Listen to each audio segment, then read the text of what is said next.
Só galera, essa é a minha garagem, teoricamente, né?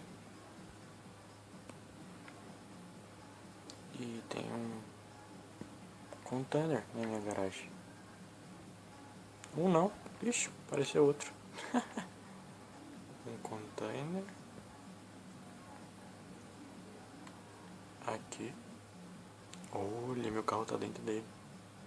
Da hora. Ei, GTA. Será que dá pra subir no container? Vamos ver.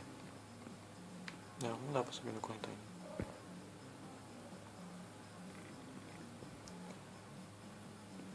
Olha só. Cadê meus carros? Não quero levar meus carros. Não vai levar meus carros por navio. Não vai. É isso aí, pessoal. Mais um bug aí, ó. Bem louco. Container na garagem. Sem falar das vezes que você nasce na garagem dos outros, né, na hora que eu fazer a missão. Falou, gente. Vamos ver o que vai acontecer agora.